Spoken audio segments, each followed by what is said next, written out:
Bueno, buenas tardes para todos. En los siguientes minutos, Byron me pidió el favor que les mostrara en qué estamos en el 2021 con las opciones no protésicas, y es una conferencia que hace una introducción a varias de las conferencias que siguen, y lo que les voy a mostrar es conclusiones muy puntuales de cada una de las técnicas más nuevas para que ustedes tengan y salgan de este auditorio con una evidencia sólida para poder tomar una decisión. Lo primero que uno tiene que saber para poder escoger una de estas técnicas en los pacientes es definir una clasificación y escoger al paciente. Y el primer punto que les quiero traer a continuación es esta clasificación que todavía no salió publicada, pero que la presentó el grupo de los franceses en Niza, y es una clasificación de 5 compartimentos y 5 grupos. ¿Y por qué es importante esta clasificación? Esta clasificación es importante porque cuando los pacientes tienen compromiso del subescapular en su porción inferior, esta clasificación predice que haya pérdida de la elevación y que haya pseudoparálisis. Luego es bien importante para uno tenerla en cuenta y poder definir si este paciente sí tiene o no una opción no protésica. Y entonces cuando uno mezcla los pacientes tenemos 4 grupos, que es la clasificación de Pascal. Si tenemos un paciente compensado en los 2 planos, solo en el plano vertical o solo en el plano horizontal. Miremos un poquito cada uno de los escenarios para que vean qué tenemos para estos pacientes. El primero es un paciente compensado y es un paciente que tiene una ruptura que sea una ruptura irreparable, pero que tenga una movilidad completa. Está compensado en rotación externa y está compensado en elevación. Este paciente tenemos varias opciones. La primera, descrita en la literatura y que nos dice qué es lo que tenemos que hacer, es el procedimiento de Smooth and Move de Madsen, publicado desde el 91 por Burkhardt y por Madsen en su libro en el 2004. Y es que lo que uno quiere es suavizar el movimiento y lo único que busca es hacer una limpieza de la interfase del hombro para que el paciente mejore su dolor. Más adelante nos hablaron con muchísimos artículos de la tenotomía del bíceps, y quiero que se acuerden de este artículo publicado ya hace casi 16 años. Es la serie más grande de tenotomía del bíceps, que tiene 2 puntos importantes para que ustedes se acuerden. El primero de ellos es que definitivamente sí tiene una gran satisfacción en los pacientes y el constant mejora en casi 30 puntos, pero ojo, lean esa última frase, y es que hay que tener en cuenta que en este trabajo, que casi nunca lo nombramos, esos pacientes tenían más desarrollo de artropatía en su historia posterior, y esto es un punto muy importante para tener en cuenta. Este es el artículo de tenotomía para tener en cuenta. Tenemos 2 tendencias nuevas no protésicas con respecto a la utilización del bíceps. Uno, como ven arriba, es la utilización del bíceps como aumentación. Eso quiere decir, yo lo utilizo para aumentar mi reparo. Tenemos 2 artículos que nos hacen el respaldo de esta aumentación y tenemos 2 grupos. Acuérdense que uno lo puede utilizar si hay rupturas masivas anterosuperiores o si hay rupturas posterosuperiores. Para que les quede el mensaje muy claro de aumentación, ese reparo de aumentación, fíjense ustedes que no funciona en las rupturas anterosuperiores. Va muy bien si usted tiene una ruptura posterosuperior, lo aumenta con el bíceps en la mitad y le pega la parte posterior, pero no va bien con rupturas anteriores. Acuerden de ese punto porque es fundamental. No lo escojan si el compromiso tiene un compromiso del subescapular en la región anterior. Y el otro grande grupo que no es la aumentación es la transposición. Esa transposición, que es el nombre que está en los artículos, es llevar el bíceps a la parte posterior y utilizarlo como un depresor de la cabeza. Y uno tiene 2 opciones en la utilización del bíceps. Tiene una que es la transposición dinámica. Esa transposición, como se ve en esta foto, es llevar el bíceps a una inserción más posterior sin hacer tenotomía, ni proximal ni distal. Y claro, lo primero que uno se pregunta es, bueno, ¿y qué va a pasar con estos pacientes? Porque el bíceps está enfermo en la mayoría de estos pacientes. Solo hay, para que ustedes lo tengan en su cabeza, 2 notas técnicas por ahora, publicadas el mismo día. Un grupo asiático y el grupo de Larry Field en Estados Unidos. 2 notas técnicas publicadas el mismo día.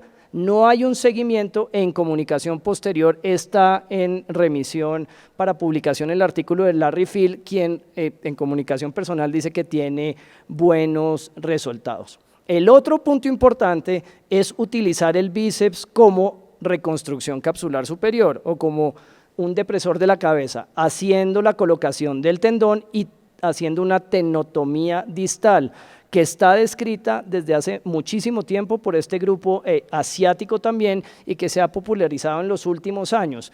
Cuando uno tiene la oportunidad de hacerlo varias veces, se da cuenta que ese es un tendón que queda laxo y que probablemente no es capaz de realizar su función. Luego, o uno lo utiliza como aumentación o 2, lo hace uno como transposición. Yo he hecho alrededor de unos 10 y les sorprende a uno lo que le dice a uno Larry Field, y es que a pesar de que el bíceps está enfermo, los pacientes sí tienen una mejoría de la sintomatología increíble. Ya veremos los resultados clínicos, pero acá están estas 2 diapositivas para que sepan en qué estamos de bíceps hoy a 2021.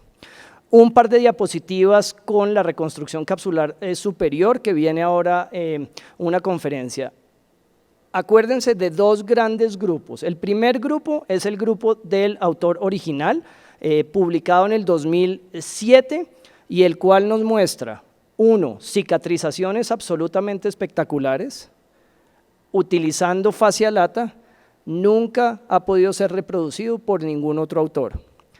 El otro punto importante cuando uno mira en el artículo es siempre miren qué tanta movilidad tenían los pacientes en elevación. Si uno toma el total de los alrededor de 105, 110 pacientes, miren ustedes que la mayoría de los pacientes estaban por encima de los 90 grados y no había ningún paciente con una pseudoparálisis definida como pseudoparálisis. Luego, ojo, esta cirugía no revierte la pseudoparálisis y 2, funciona muy bien en los pacientes en la serie de Mijata que tienen buena movilidad. Acuérdense de ese dato.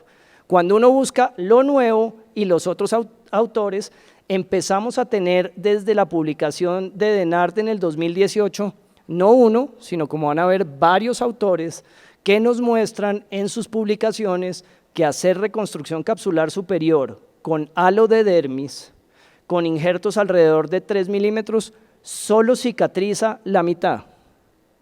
Y de esa mitad solo tienen buenos resultados 70% de los pacientes. Eso quiere decir que esta cirugía solo tiene buenos resultados en alrededor del 40 al 45% de los pacientes. En la serie iniciar de Patrick Denard.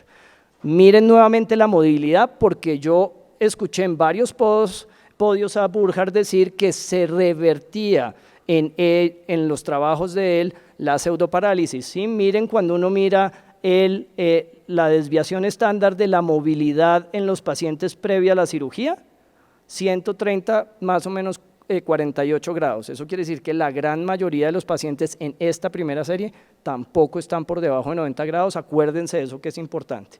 Y uno dice, bueno, ¿y entonces qué pasa con los demás autores?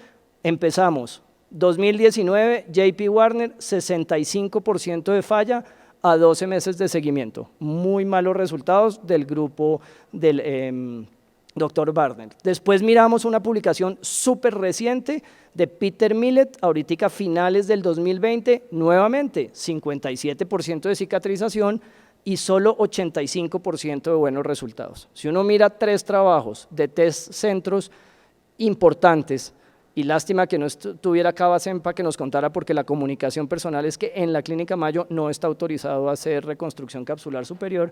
Vamos a ver qué hacemos en la discusión, pero uno con estos 3 trabajos dice, solo hay 40% de buenos resultados con 50% de falla. ¿Para qué hacer esta cirugía? Métanse esto un poco en su cabeza. Otra de las opciones no protésicas es el banón subacromial. Una sola diapositiva. Publicado el trabajo a final del 2020, el autor principal es Burkhardt, pero son 8 centros en Estados Unidos.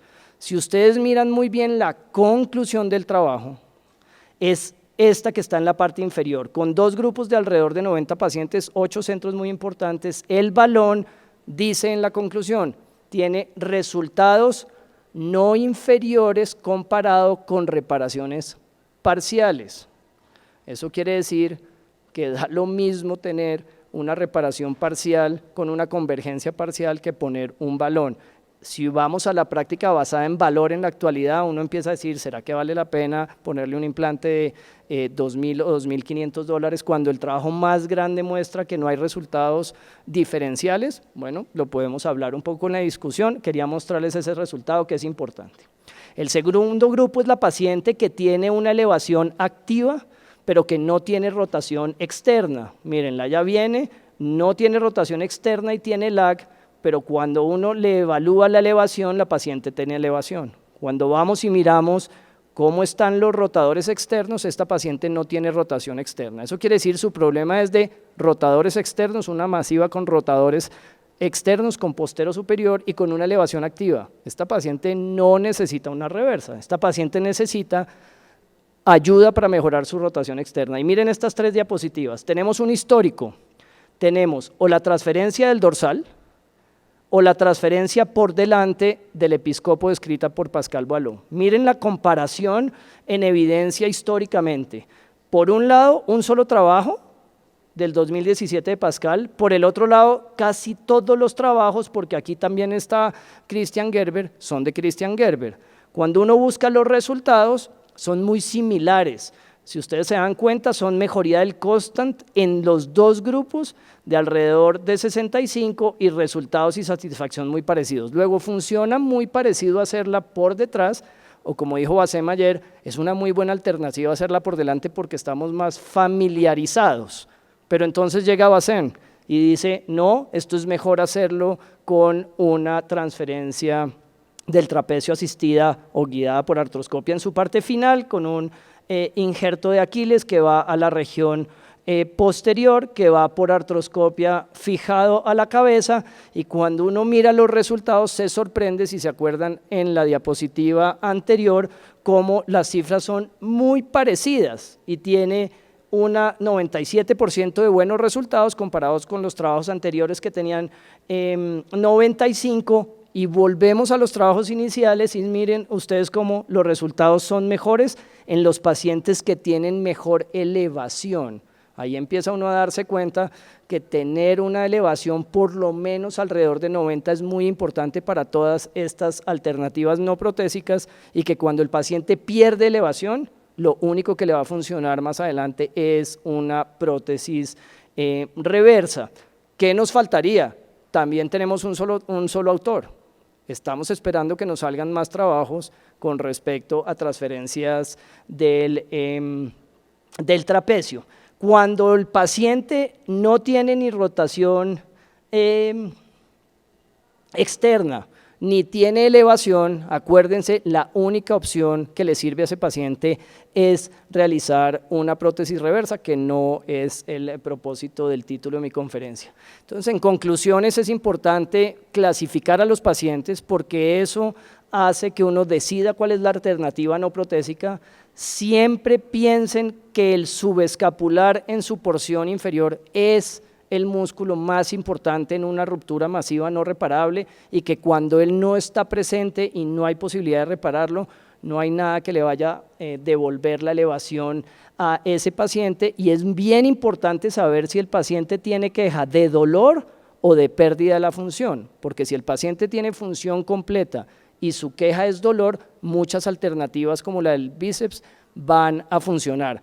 Pero no esperemos que un bíceps nos vaya a devolver función. Yo creo que con el paso del tiempo lo vamos a ver. Ojo con las nuevas tecnologías, miren ustedes los datos, y vamos a tener ahorita una discusión, como una tecnología como una reconstrucción capsular tiene unos datos que son cristalinos en la literatura. Me sorprende que todavía se utilice esta cirugía, y cuidado con lo que dijo Miriam, y es ojo con todas las nuevas tecnologías. Hay que tener un respaldo académico que respalde esa nueva tecnología. Muchísimas gracias.